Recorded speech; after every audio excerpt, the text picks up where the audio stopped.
ஆத்மாக்கள் உதவி பண்ணுமா? கண்டிப்பா பண்ணும். ஆக்சிடென்ட் ஆகி இறக்குறது வேற விஷயம். ஆனா மனம் உடைஞ்சு தற்கொலை பண்ணிக்குவாங்க. ம். அந்த தற்கொலைக்கு யாரோ ஒருத்தர் காரணமா இருக்காங்கன்னு வச்சுக்கோங்களேன். அந்த ஆத்மா வந்து தற்கொலை பண்ணிடுச்சு. ம். அப்ப அதோட அந்த விஷயங்கள் எப்படி இருக்கும்? ஆக்சிடென்ட் நடந்துட்டு என் மேல தப்பே இல்ல, ஆக்சிடென்ட் பண்ண காரணமா இருக்கு, அவனை போய் பழி வாங்குமா?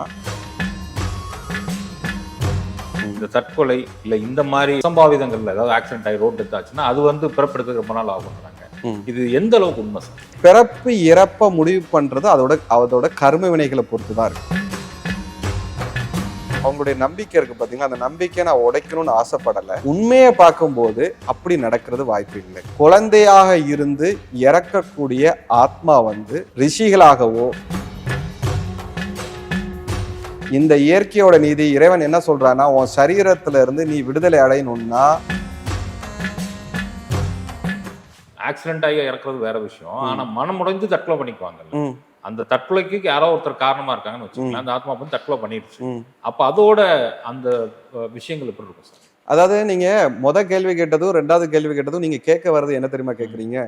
ஆக்சிடென்ட் நடந்துட்டு என் மேல தப்பே இல்லை, ஆக்சிடென்ட் பண்ண காரணமா இருக்கு, அவனை போய் பழி வாங்குமா? இல்லைன்னா இப்ப தற்கொலை பண்ணி போயிடுச்சு, தற்கொலை பண்றதுக்கு காரணமா ஒருத்தர் இருந்திருப்பா. இப்ப வந்து கடன் கொடுத்துருப்பா, கடனை வசூல் பண்றேன்னு டெய்லி டார்ச்சர் பண்ணுவான். இவங்க உடனடியா தற்கொலை பண்ணிக்குவாங்க. தற்கொலை பண்ணோடனே அவனை போய் பழி வாங்குமா? அந்த ஆக்ரோஷமா இருக்குமா? ஆத்மா கூடியது ரெண்டுக்கு மாறுமா? ரெண்டுக்கும் ஒரே மாதிரி தான் இருக்கும். ஐயா, நீங்க புரிஞ்சுக்கிடுங்க, ஒரு மனிதனோட ஃபீலிங் என்ன இருக்குங்கிறத அளவுகோல் நம்மளால பண்ண முடியாது. ஒரு மனிதன் முன்னாடி, ஒரு உதாரணத்துக்கு சொல்ல போனா, காய்கறி நிறைய போட்டு சமையல சமைச்சு வைக்கிறீங்க. அவனுக்கு காய்கறியே பிடிக்காது, அவனுக்கு வந்து மாமிசங்கள் தான் பிடிக்கும் அப்படின்னா, இந்த காய்கறி அவன் எட்டி பார்ப்பானான்னு கேட்டா பார்க்க மாட்டான். அப்போ அவன் முன்னாடி என்ன வைக்கணும்? மாமிச உணவு. அப்போ மனிதன் தானே ரெண்டு பேருக்கும் உணர்வுகள் ஒரே மாதிரி தான் இருக்குமான்னு கேட்டா, மனிதனுக்கு மனிதன் அந்த உணர்வுகள் மாறுபடுது. அந்த உணர்வுகளோட அளவும் வேறையா இருக்கு.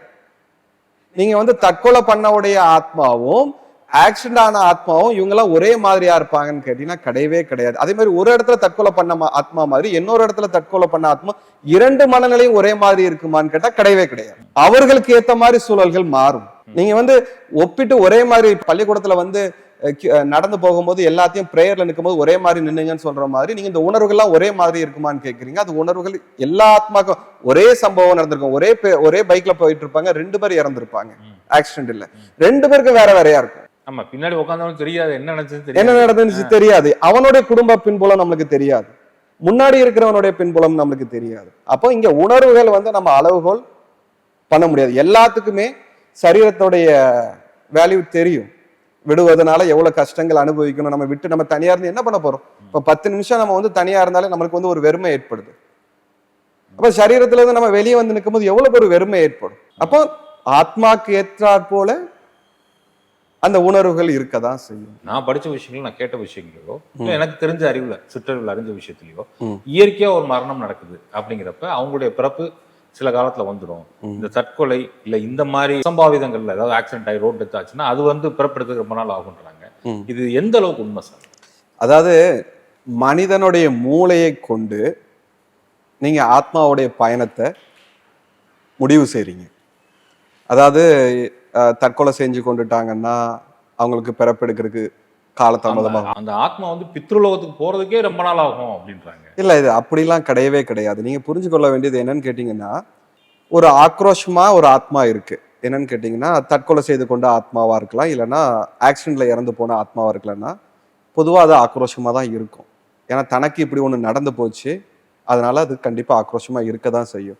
ஆனா அதோடைய பிறப்பு இறப்ப முடிவு பண்றது அதோட கர்ம வினைகளை பொறுத்து தான் இருக்கு. என்னோட அனுபவத்துல சில இடத்துல பார்த்திருக்கிறேன், தற்கொலை செய்து கொண்டவர்கள் வேகமாக பிறப்பெடுத்த ஆத்மாவையும் பார்த்திருக்கிறேன், மனிதர்களை பார்த்திருக்கிறேன். அதே மாதிரி வாகனத்துல அடிப்பட்ட இறந்து போனவங்க உடனடியா பிறப்பு கொடுக்கக்கூடிய மனிதர்களையும் நான் பார்த்திருக்கிறேன். இல்ல, இதுல எனக்கும் ஒரு அனுபவம் இருக்கு சாமி. என்னங்க ஐயா? தர்மபுரில இருந்து என்னோட ஃப்ரெண்டு கூட தம்பி வர்றவர் ஆக்சிடென்ட் ஆயிட்டாரு. கோவால இருந்து வந்து தர்மபுரி பக்கத்துல ஆக்சிடென்ட் ஆயிட்டாரு. அந்த அம்மா வந்து ஒரு மீட்டிங் போயிருக்க, பிசினஸ் மீட்டிங் போறப்ப அழுகுறாங்க. நான் சும்மா எதாச்சியா சொன்னேன், அது எங்கேயும் போலங்க, 10 மாசம் திருப்பி உங்கள்கிட்ட ஒரு எடுக்க போகுது, ரெடியா இருந்துருங்க தான் சொல்லிட்டு வந்தேன். கரெக்டா ஒரு 12வது மாசம் குழந்தை வந்துச்சு. ஆம்பளை பையன் அப்பயே சொல்லிட்டு வந்துருன்ட்டு, அதே மாதிரி ஆம்பளை பையன் தான் பிறப்படுத்தான். அந்த ஆத்மாவான்னு தெரியல, பட் எனக்கு தோணுன இன்ட்யூஷன்ல சொன்னது. அதாவதுங்கய்யா இன்னொரு விஷயம் என்னன்னா, அதே மாதிரி வீட்டுல ஒரு மரணம் ஏற்பட்டா, அந்த மரணம் ஏற்பட்டவர்கள் நம்ம குடும்பத்துல வந்து பிறப்பாங்க, கரு உருவாயிடுச்சுன்னா அதுல பிறப்பாங்கன்னு ஒரு மனிதனோட நம்பிக்கை இருக்கு.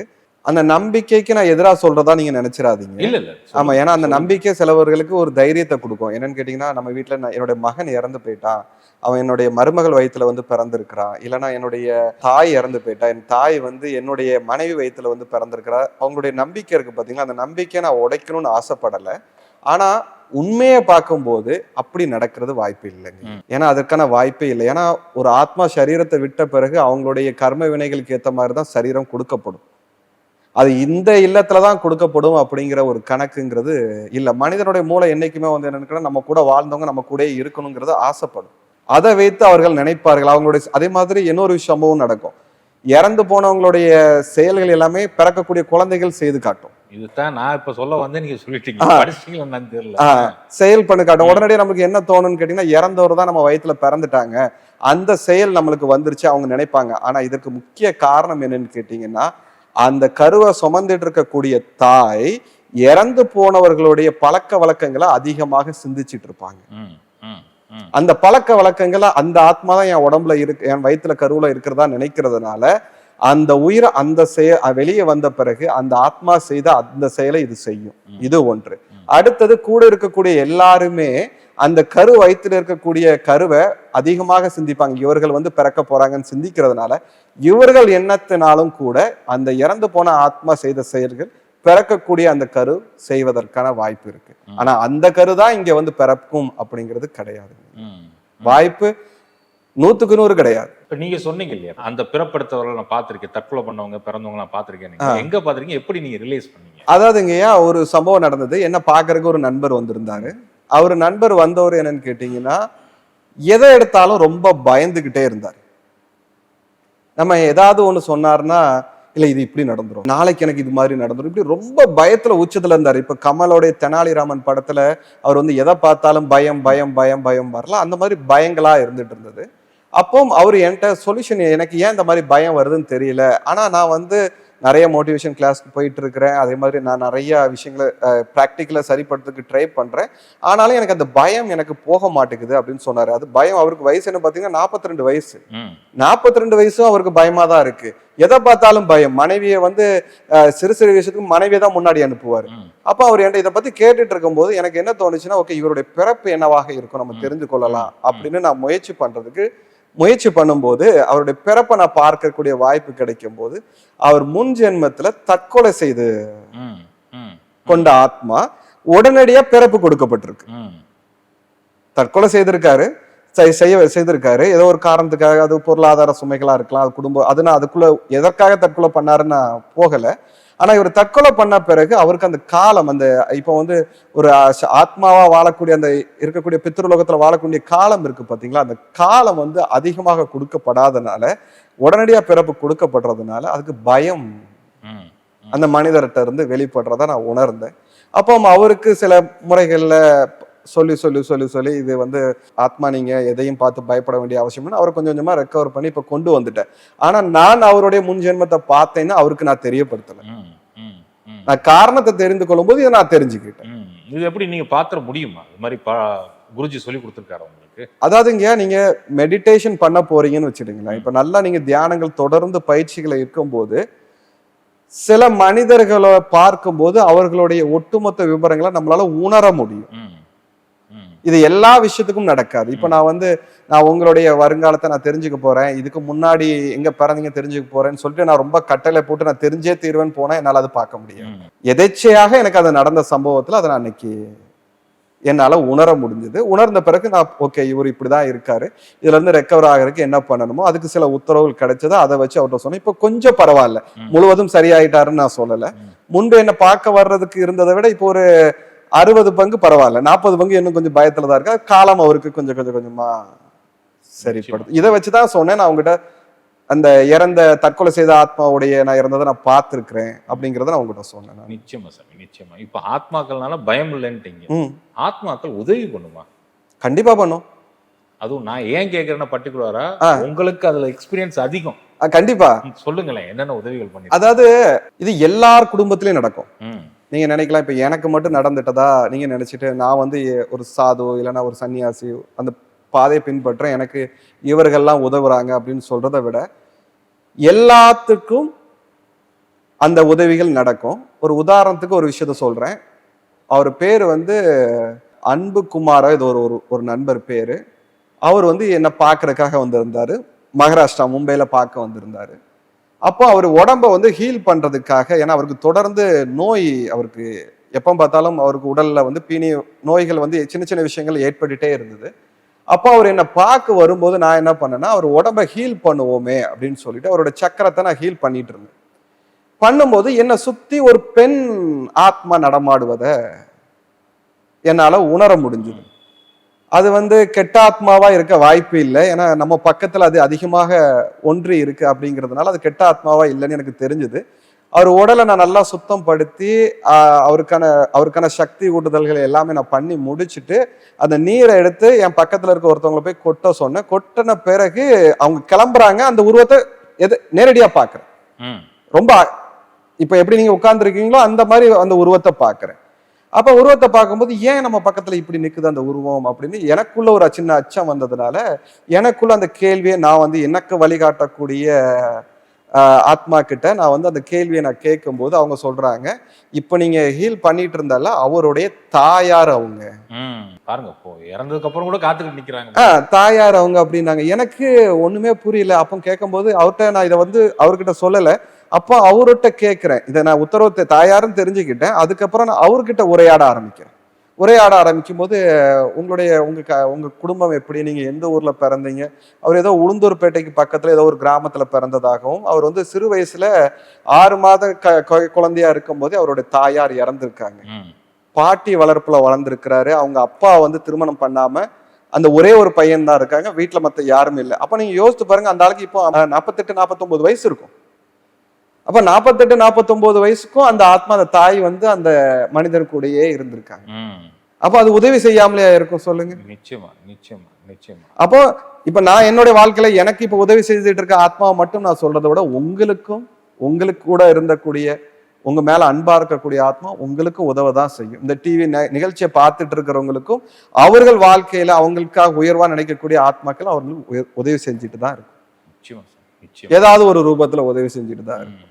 ஆத்மாவால உதவி செய்ய முடியும், அன்பு செய்ய முடியும். இப்போ நான் எல்லாத்த பத்தியும் கேட்டுட்டு இருந்தேன், ஆனா இந்த ஒரு விஷயத்த கேட்கவே மறந்துட்டேன். நான் இப்ப எல்லாத்த பத்தியும் கேட்டேன் சார். இந்த கொலை பண்ணி இறக்குறாங்க இல்லையா, யாரோ ஒருத்தர் கொலை பண்ணிடுறாங்க, அவங்க இறந்துடுறாங்க, அன்எக்ஸ்பெக்டட் டெத் ஆயிடுறாங்க. அப்ப அந்த ஆத்மா வந்துதான் வழிகாட்டுதுன்னே சொல்றாங்க. சில கேசஸ்க்கெல்லாம் டக்குன்னு உட்காடுறப்ப இந்த இடத்துல இது மாதிரி நடந்துச்சு சொல்லி இந்த ஆத்மா வழிகாட்டுன்னு சொல்றாங்கல்ல, அது உண்மையா சாமி? அப்படி வழிகாட்டுமா கொலை பண்ணி இறந்தவங்களோட ஆத்மா? ஏன்னா எப்படின்னு தெரியாம பண்ணிருப்பாங்க, போலீஸ்க்கே கூட ஒரு குழு கொடுத்துருக்காங்க, ஆனா திடீர்னு கண்டுபிடிக்கிறாங்க அந்த ஆத்மா தான் வழிகாட்டுதுன்றாங்களா, அது உண்மையா? இது வந்து என்னன்னு கேட்டீங்கன்னா, நீங்க சொல்ற சூப்பரான கேள்வி. இந்த கேள்வியில வந்து ஒரு சில விஷயங்கள் நீங்க புரிஞ்சுக்கணும். 2 விஷயம் இருக்கு. ஒண்ணு, அந்த ஆத்மா வந்து இறந்த ஆத்மா உதவுமா, ஒரு கேள்வி. அந்த ஆத்மா தான் உதவிச்சா இல்லைன்னா மத்த எல்லாருமே வந்து அதற்கான முயற்சி எடுத்தாங்களா? இந்த 2 விஷயம் அதுக்குள்ள பின்னி இருக்கு. ஆனா ஒரு ஒரு கொலை செய்யப்பட்டவுடைய ஆத்மாவை காவல்துறை விசாரணை பண்ணிட்டு இருக்குது. அவர்களுக்கு ரொம்ப கேள்விகள், அதற்கான தேடுதல்களை அவங்க தேடிக்கிட்டே இருக்கிறாங்க. ஆனா அதுக்கான பதில் கிடைக்காத ஒரு சூழல்ல ஒரு சின்ன விஷயத்தின் மூலமாக அந்த ஆத்மாவை கொலை பண்ணதுக்கான காரணத்தை அவங்க கண்டுபிடிக்கிறது நிறைய விஷயங்கள் நடக்கும். அப்போ நம்ம நினைப்போம் அந்த ஆத்மா உதவிட்டதாக நம்ம நினைப்போம். ஆனா எத்தனையோ பேரை இன்றும் கொலை பண்ணிட்டு இன்னும் நல்ல மனிதர்களா வாழ்ந்துட்டு இருக்கிறவங்க இன்னும் எத்தனையோ பேர் இருக்காங்க. தெரியாத கேஸ்ல நிறைய இருக்கு, முடிக்க முடியாத கேஸ்ல நிறைய பேர் இருக்கு. அப்போ அந்த ஆத்மா அங்க உதவிட்டுன்னு நீங்க நினைக்கும் போது ஏன் இவங்களுக்கு ஏன் உதவல? அவங்க கேட்கறது, இப்போ நீங்க பல ஜெயில பாத்தீங்கன்னா கைதிகளா இருப்பாங்க. சில நேரங்கள் அவர்கள் யாராவது சிலவர்கள் வந்து அந்த தப்பு பண்ணாம கூட இருக்கலாம், காரணங்கள் ஜோடிக்கப்பட்டிருக்கலாம், நமக்கு அது தெரியவே தெரியாது. ஒரு பக்கம் இதை கண்டுபிடிச்சதுனால நீங்க நினைக்கிறீங்க அந்த ஆத்மா வந்து கண்டுபிடித்ததாக நினைக்கிறீங்க. அப்ப இன்னொரு பக்கம் கண்டுபிடிக்காத கேஸ் எத்தனையோ பேர் இருக்கு. அப்போ இங்க ஆத்மாவை தாண்டி கர்ம வினைகள்னு ஒண்ணு இருக்கு. நீங்க ஆத்மா மட்டுமே பார்த்துட்டு இதை கண்டுபிடிச்சு கொடுத்துட்டு தான் நீங்க நினைச்சீங்கன்னா இதுக்கு பதிலே கிடைக்காது. அப்ப நீங்க இதை நீங்க பேசும்போது சொல்லுவாங்க, அப்ப இவரை இறந்து போயிருக்காரு, இவரை கொன்னது யாருன்னு இன்னும் பண்ணவே இல்லை, அப்ப அந்த ஆத்மாக்கு பலம் இல்லையா, காமிச்சு கொடுக்கலையா அப்படின்னு கேட்பாங்க. அப்போ இறந்த ஆத்மாவுடைய கர்ம வினைகள்னு ஒண்ணு இருக்கு. அப்போ தேடக்கூடியவங்களுடைய கர்ம வினைகள்னு ஒண்ணு இருக்கு. அதே மாதிரி கொலை செய்தவர்களுடைய கர்ம வினைகள்னு ஒண்ணு இருக்கு. ஓ, இதெல்லாம் மேட்ச் ஆகிறதான் கண்டுபிடிக்க முடியும். கண்டுபிடிக்க முடியும். நீங்க ஆத்மா கண்டுபிடிச்சு கொடுத்ததுன்னு சொன்னீங்கன்னா நிறைய ஆத்மா கண்டுபிடிச்சு கொடுக்கல, அப்ப பலம் இல்லையான்னு நீங்க சொல்லுவீங்க. நடக்கும்லாங்க ஐயா. நிச்சயமா. அப்போ நீங்க எல்லாமே ஆத்மாவோட கண்ணோட்டத்தோட மட்டும் நீங்க பார்க்காதீங்க. இதை தாண்டி பல காரணங்கள் இருக்கு. இந்த சிறு குழந்தைகள்லாம் பிறந்த கொஞ்ச நாள் கூட நல்லா பழகிட்ட குழந்தை டக்குனு தண்ணி தொட்டில தவறிடுது, இல்ல வேற ஏதோ விஷயத்துல மரணிச்சிருது. அந்த மாதிரி குழந்தைகளுக்கும் நான் சொல்றது, நம்ம பேசினதெல்லாம் கொஞ்சம் வயது தெரிந்தவர்கள் சொன்னோம். அந்த மாதிரி குழந்தைகள்லாம் ஒரு படத்தோட காமிப்பாங்க. இப்ப நான் தான் கடலுக்கு போனேன், நடம் பிடிச்சேன், நீ எதுக்கு பண்ணி அனுப்பிச்சு விட்ட அப்படிம்பாங்க. எப்ப நீ ஆசைப்படுறதெல்லாம் நான் செஞ்சேன், அதனாலதான் நீ போனேன்னு அந்த பிள்ளை கடல்ல போய் தவறிடுறேன், எதுக்கு போன சொல்லி ஒரு சீன் மாதிரி வந்திருக்கு. அந்த மாதிரிலாம் நடக்கிற சாத்தியங்கள் இருக்கா? அதாவதுங்கய்யா, இந்த குழந்தை மரணத்தை பத்தி நான் உங்ககிட்ட கொஞ்சம் புரியுற மாதிரி சொல்லணும்னு நினைக்கிறேன். ஆமா, உறவுகளுக்கு புரியணும். உறவுகளுக்கு கண்டிப்பா புரியணும். இப்போ ஒரு ஞானியோட ஆத்மா எந்த நிலையில பக்குவமாக இருக்கிறதோ அதே பக்குவ நிலையில தான் குழந்தையோட ஆத்மாவும் இருக்கும். ஏன் குழந்தையோட ஆத்மாவும் ஞானியோட ஆத்மாவும் ஒன்றாக இருக்கும்னு கேட்டீங்கன்னா, ஞானி தன்னுடைய புலன்கள் எல்லாத்தையுமே வசப்படுத்தி இந்த உலக இன்பத்தில இருந்து அவனே தன்னை விடுவித்து கொண்டிருப்பான். குழந்தைகள் சரீரம் கொடுக்கப்பட்டிருக்கு, அவர்களுடைய புலன்கள் இன்னும் வேலை செய்ய ஆரம்பிக்கல, மனம்ங்கிறது ஒண்ணு உருவாக ஆரம்பிக்கல. நம்மளுடைய ஞான புருஷர்களும் என்னுடைய குருஜியும் நான் பார்த்த அனுபவத்திலையும் ஒண்ணு விஷயம் புரிந்தது என்னன்னு கேட்டீங்கன்னா, குழந்தையாக இருந்து இறக்கக்கூடிய ஆத்மா ரிஷிகளாகவோ இல்லைன்னா மகான்களாகவோ சித்தர்களாகவோ இருக்கக்கூடிய ஆத்மாக்கள் தான் குழந்தையாக பிறந்து இறக்கிறதாக என்னுடைய அனுபவத்தில் நான் பார்த்தது.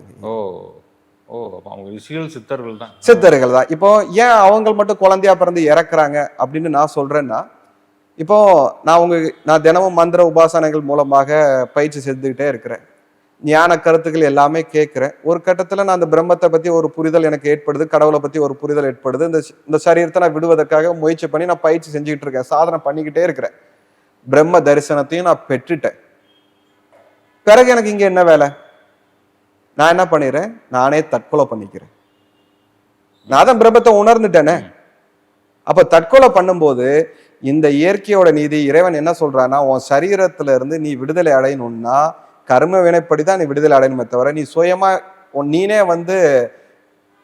உரிமையை எடுத்துக்கிறதுக்கு அனுமதி கிடையாது. அதனால நீ மீண்டும் ஒரு இடத்துல பிறந்து இறந்து நீ அதுக்கப்புறம் வா அப்படின்னு கட்டளை இடுறதுனால தான் சிறு குழந்தைகள் அந்த மனம் உருவாகாத குழந்தைகள் சொல்லுவாங்க. மனம் அவர்களுக்கு நம்மளை மாதிரி மனம் அவங்களுக்கு செயல்படாது. பிறந்ததுல இருந்து 12 வயது வரைக்கும் 13 வயது வரைக்கும் இறக்கக்கூடிய குழந்தைகள் எல்லாமே முன் ஜென்மத்துல அவங்க ஞானிகள் பிரம்மத்தை உணர்ந்தவர்கள். இப்போது சரீரத்தை கொடுக்கப்பட்டு இங்க கொஞ்சம் விளையாண்டுட்டு சரீரத்தை விட்டு போ. இறக்குறதுக்கு பல காரணங்கள் கொடுக்கப்படும். அவன் நீந்த போனா, ஆத்துல போனா அடிச்சுட்டு போயிட்டாங்க, வண்டியை வேகமா போட்டு போனா, பைக்ல அடிச்சுட்டு போனாங்க. இதெல்லாம் ஒரு காரணங்கள் அந்த ஆத்மா சரீரத்துல இருந்து எடுக்கிறதுக்கு. நல்லா இருந்தா திடீர்னு பாத்தீங்கன்னா தூக்கத்துல இருந்து எந்திரிச்சு ஹாஸ்பிட்டல் கூட்டு போனா திடீர்னு இறந்து போயிட்டான். ஏதாவது ஒரு சின்ன காயின்ஸை விழுங்கினா விற்குனா இறந்து போயிட்டாங்க. நைட்டு சாப்பிட்ட சாப்பாடு செரிக்கலன்னு இறந்து போயிட்டாங்க. இது எல்லாமே பாத்தீங்கன்னா அந்த ஆத்மா பெரிய யோக நிலைகள்ல பெரிய நிலையை அடைந்த ஆத்மா தான். நிச்சயமா. இப்ப ஆவிகள் உதவி செஞ்சதுல உங்களுக்கு உங்க கிட்ட பேசி ஆவிகள் உதவி செஞ்சிருக்கீங்க, நிறைய விஷயங்களை ஹெல்ப் பண்ணிருக்கீங்க. அந்த மாதிரி சுவாரஸ்யமான சம்பவங்கள் தான்